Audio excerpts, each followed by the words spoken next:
जय हिंद बच्चों। तो आज हम क्वेश्चन सॉल्व करेंगे जो कि एक पूरा मैच द कॉलम है। जेईई एडवांस 2024 में आया था। तो सॉल्व करते हैं क्वेश्चन को। ये क्वेश्चन है एलसीआर सर्किट से डीसी के साथ लगा रखा है। तो क्वेश्चन ये बोल सकते हैं कि इलेक्ट्रोमैग्नेटिक इंडक्शन का है। तो वीडियो को एंड तक देखिए, क्वेश्चन को समझने की कोशिश करें। अगर आपको समझ में आता है तो वीडियो में कमेंट जरूर करें। क्वेश्चन लेंदी स्टेटमेंट है, तो पेशेंस से क्वेश्चन पढ़ें, क्योंकि सबसे पहला काम ये है कि एडवांस में क्वेश्चंस को आप बहुत पेशेंटली पढ़ना होगा। तो करते हैं। A circuit shown in the figure contains a conductor L, capacitance C naught, resistance R naught in battery लगा रखी। सर्किट ऑल्सो दो स्विच लगे हुए हैं। इनिशियली बोथ स्विच ओपन है and there is no charge. At an instant K1 key is closed. Immediately after this, the current in R naught is R I1. Okay. तो starting में K1 close किया गया और K2 को open रखा गया। And after long time the current attains steady state I2। तो पहले मैं फर्स्ट केस सॉल्व करता हूं जब K1 क्लोज है, क्योंकि इससे कॉम्प्लेक्स क्वेश्चन रहेगा नहीं, बहुत इजी रहेगा। K1 क्लोज है तो मतलब आउटर सर्किट ऑफ है और खाली ये हमारे पास इंडक्टर लगा हुआ और यहाँ एक रेजिस्टर लगा हुआ, ये बैटरी, और ये K1 जो है यहाँ पे हमारा बंद है। तो ये R नॉट है और ये जो कि हमारे पास 5 ओम,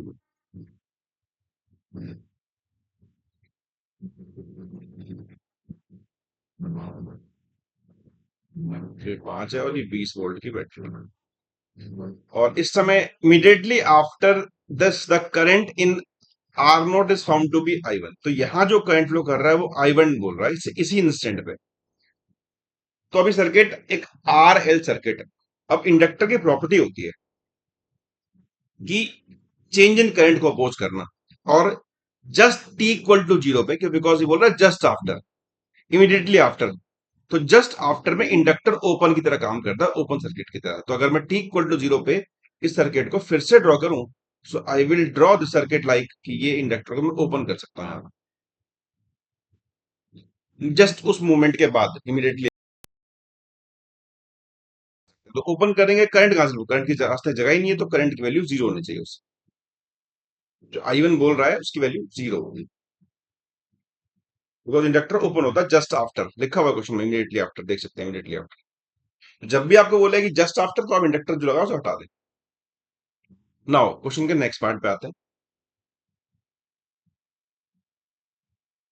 नेक्स्ट पार्ट कह रहा है after long time the current attains steady state I2। अब बहुत टाइम बाद की बात कर रहा है, जब इंडक्टर पूरा चार्ज हो चुका होगा। इंडक्टर की फिर से एक प्रॉपर्टी होती है कि बहुत टाइम बाद इंडक्टर हो जाता है शॉर्ट सर्किट, एक वायर की तरह काम करता है। तो at T equal to infinity की बात कर रहा है स्टडी स्टेट पे। तो स्टडी स्टेट पे इंडक्टर को हम रिप्लेस करके एक वायर लगा देते हैं उसके बदले। तो इसके बदले मैंने एक वायर से प्लेस कर दिया, इसको देख सकते हैं वायर है। ये 5 है, ये 20 है। तो अब दो, खाली दो अकेले हैं, मौज कर रहे हैं यहाँ पे। तो यहाँ जो करंट है उसको उसने बोला I2। तो I2 की वैल्यू आएगी सिंपली 20/5, तो 4 एम्पियर। तो I1 होगा जीरो। तो अगर मैं ऑप्शन मैच करूं तो value of I1, P option match करूं, I1 इज जीरो और I2 की वैल्यू होगी 4 ना। तो P का 1 और Q का जो 3 हो जाएगा। ओके, आगे चलते हैं। अब नेक्स्ट पार्ट क्या करें? Thereafter K2 is closed and simultaneously K1 is open. अब उल्टा कर दिया, K1 को ओपन कर दिया, K2 क्लोज कर दिया। Okay, the voltage across C not oscillates with amplitude V not and angular frequency omega. पहले सर्किट ड्रॉ कर लेता हूं। अब K1 कर दिया ऑफ और K2 कर दिया ऑन। तो इंडक्टर को हमने रखा चार्ज, बिकॉज इंडक्टर चार्ज हो गया होगा उस सर्किट से। और इस बैटरी को कैपेसिटर में लगा दिया, नीचे वाला सर्किट हटा दिया हमने। ठीक है, अब हमें सर्किट को फिर से इसको सॉल्व करना होगा। तो इंडक्टर को चार्ज करके कैपेसिटर के साथ जोड़ दिया गया। तो ये सर्किट एक तरह से होता है एलसी ऑसिलेशन। इसको बोलते हैं एलसी ऑसिलेशन, क्योंकि यहाँ पे इंडक्टर ना जो एनर्जी लेके आया है इस सर्किट से, अब वो देगा कैपेसिटर को, फिर कैपेसिटर देगा इंडक्टर को। तो इन दोनों के बीच में एनर्जी ऑसिलेट करती रहती है, बिकॉज यहाँ रेजिस्टेंस नहीं है तो एनर्जी लॉस नहीं होती। और इस सर्किट की जो फ्रीक्वेंसी होती है ओमेगा, वो होती है 1/√L। और हमको एक पार्ट में ओमेगा निकालना भी है जरा। उसकी वैल्यू पुट कर लेते हैं। एल की वैल्यू, एल है हमारा 25 मिली हेनरी। तो 25 × 10⁻³ इंटू सी की वैल्यू है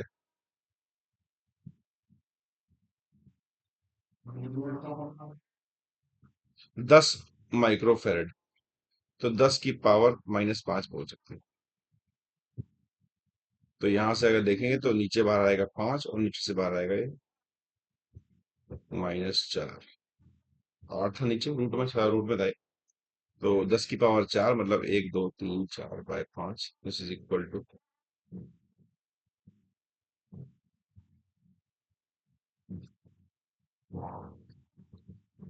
भाई, तो 2000 रेडियन पर सेकंड, रेडियन पर सेकंड। हमको निकालना किलो रेडियन में, लेकिन ये है ना, तो किलो रेडियन में कितना हो जाएगा ये?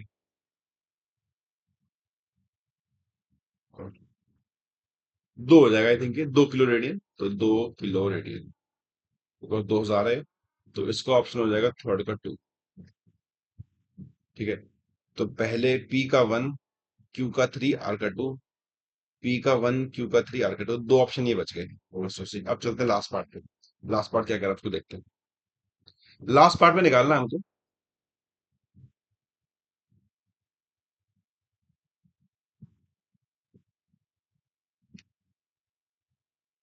Voltage across C naught oscillate with amplitude V naught. इस कैपेसिटर के अक्रॉस जो वोल्टेज है वी नॉट। तो इस बात का मतलब क्या, ये समझते हैं। इस बात का मतलब ये है कि जब इंडक्टर एनर्जी लेके आया अपनी, तो इसके पास जो मैक्सिमम वोल्टेज पॉसिबल हो पाया वो वी नॉट है ना। अब मैक्सिमम का मतलब मैंने बताया कि इनके बीच में एनर्जी ऑसिलेट करती है। कभी ये एनर्जी रखता है, फिर ये इसको दे देता है, फिर ये रख लेता है। कभी ये, कभी दोनों रखते हैं आधी आधी, तो एनर्जी ऑसिलेट करते हैं।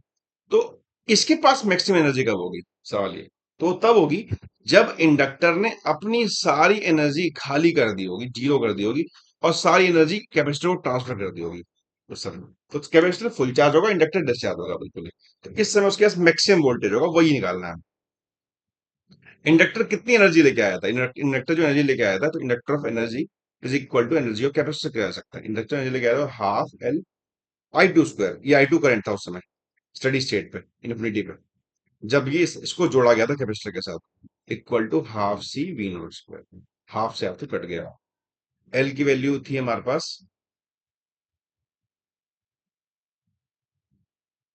25 मिली हेनरी, और सी की थी 10 माइक्रोफेरेड। तो ये 25 इंटू 10 की पावर -3, आई टू का स्क्वायर हो जाएगा 16, इक्वल टू सी है 10 की पावर -5 इंटू बी नॉट का स्क्वायर। तो 25 इंटू 16 हो जाएगा 400, इंटू 10 की पावर ये 2 हो जाएगा, इक्वल टू वी नॉट का रूट लगा लेते हैं। सो 20 गुना 10 आ जाएगा, इक्वल टू वी नॉट आएगा 200। तो वी नॉट कितनी हो जाएगी, 200, ऑप्शन से करें तो उसका हो जाएगा 5। एस का हो जाएगा 5, तो इसका 5, तो ऑप्शन नंबर ए जो है बिल्कुल सही साबित है। तो काफी इजी सवाल था, मतलब मैं बोलूंगा बिल्कुल फॉर्मुला बेस्ड सवाल है। तो इस तरह क्वेश्चन आपको करने पड़ेंगे एडवांस में, अगर आपको एडवांस क्लियर करना है अच्छे ढंग से तो। सो आई बिलीव कि क्लियर होगा। थैंक्स फॉर वॉचिंग, और वीडियो में कमेंट जरूर करें। That's it.